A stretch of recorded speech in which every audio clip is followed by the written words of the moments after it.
Намайг тоцоохоо өгтөй алтан цэцэг гэдэг.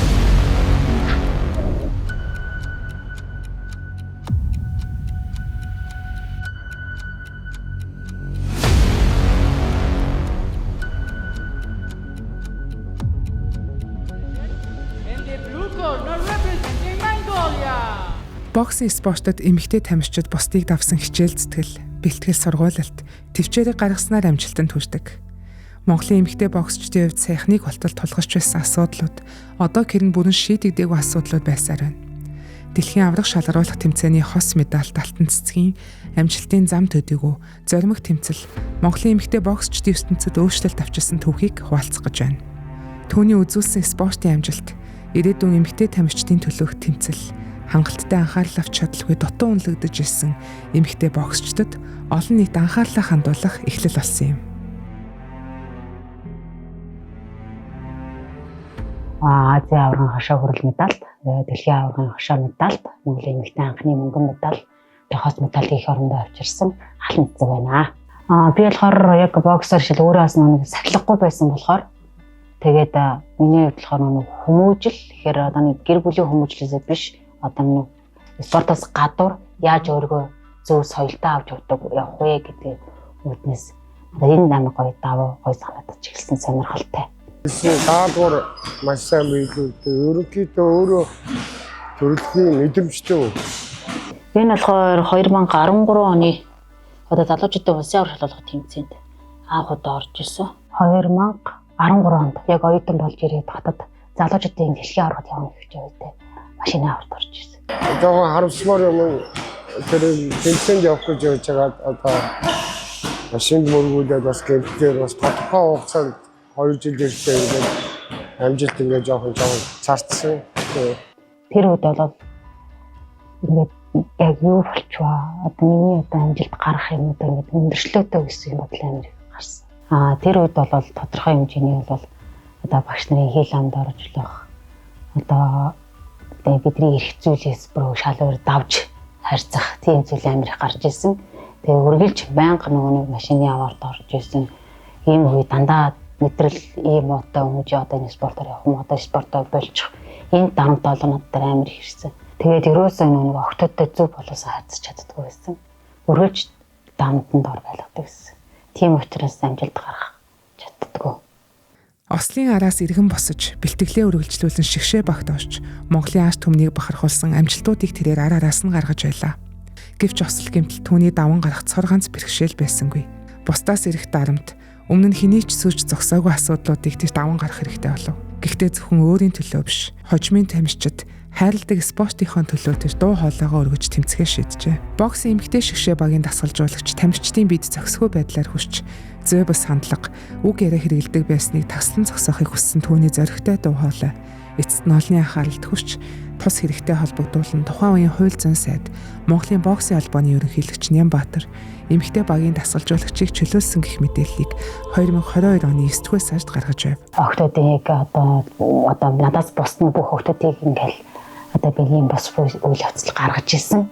Энэ болгон дээр нэг манай одоо багш эгчнэр бол манай дүнэр энийг хааж ирсэн. Би болохоор тэрийг яагаад тэгэхээр спорт хүнд тийм дарамт гэдэг зүйл үүсч болохгүй.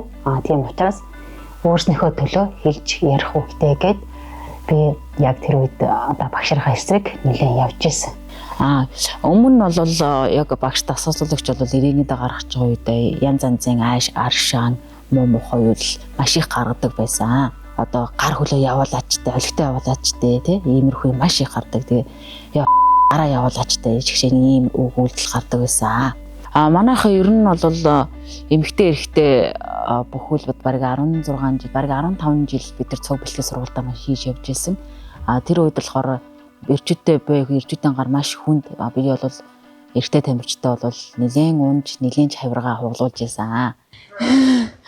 Тэр үед юу хөнгөн цагтин те гэж. Хөнгөл зөв. Амгандаа хөнгөн явуулдаг байна шүү дээ. Тэгтэл бидэрт амар хатууд ирээд байгаа байхгүй. Эмэгтэй эрэгтэйгээр салгаж хийдэг болсон байгаа.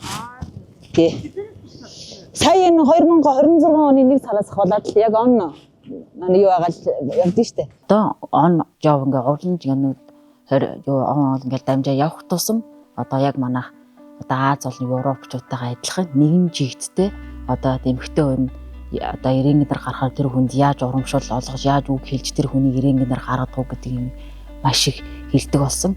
Тийм учраас одоо манай доотлын үеийн дүүнер маань маш их одоо энэ боксыг сонирхож энэ боксоор явж тууштай юм дэрийг яг хөдөлж эхэлж ирсэн. Тийм учраас одоо багш тасалсуулагчтай бол маш их баярлдаг. Одоо иймэрхүү юм нээлттэй болгож өгөөд бидрийг ингээ охтуудынхаа ингээ хүндэлдэг ийм юм бол маш их баяртай байгаа. Тэгээд эмэгтэй хүн гэдэг чинь уян зөөлөн хатуугийг бас зэмлэл хөрдөх нь мэдээж. Гэхдээ тэрийг тунгийн тааруулна. Одоо жишээ нь гадаад тамирчдад эмэгтэй баг одоо ингээд ажиглана. Тэгээд бас эмэгтэйчүүдэд ажиллаж байгаа байдал шал эрчүүдээс бол арай өөр. Одоо өнгөрсөн зүйл өнгөрсөн дээр байгаа ч гэсэн хязгаарч мартагддаггүй зүйл ээ. Тэр бол мөнхийн сэтгэл зүрэгт нүүр хар тол бүлдэн гэдэг шиг. Харин энийг эргээр нь хараад одоо дахиж ийм асуудал одоо бидний одоо бэлгийн дарамт ийм үүсгийг бол одоо бол байсан. Тийм нэрд яагаад ихэр байгаа вэ гэхээр эхлээд хилжиж хүн явахгүй бол ингээ хэлэхгүй дотроо айгаад яваад байх юм бол дараагийн дүүнер гэдэг хүмүүс яг тэр байдалда ороод амжилт болон юм гаргаж чадахгүй. Тийм учраас би тийм юмд зориулаад амжилт хүрсэн одоо ингээд ийм том амжилтанд хүрээд ингээ холны хүмүүст ингээ танилцуулаад ийм хөө явж байгаа бол юм тоо маш их баяртай байгаа. Тэгээд олон гой нээлттэй болж байгаа байхгүй. Яагаад тэгэхээр өөрсний төлөө биш дахиж байгаа доотлын үеийн дүүнэрийнхаа гарахын тулд бас хичээх хэрэгтэй, хөдөлмөрлөх хэрэгтэй гэдгийг бодох хэрэгтэй надад санагддаг.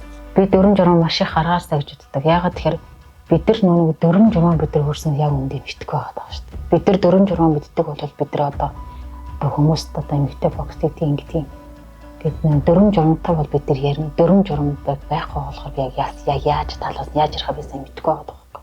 Монголын боксийн холбоо эмэгтэй тамирчдын сэтгэл зүйн байдал, эрүүл мэнд, тэгш эрхийг хамгаалсан тодорхой ёс зүйн стандарт тогтоох шаардлагатай байна. Бид энэ талаар Монголын боксийн холбоотой холбогдсон асуухад энэ тал дээр одоогоор мэдэхгүй байна.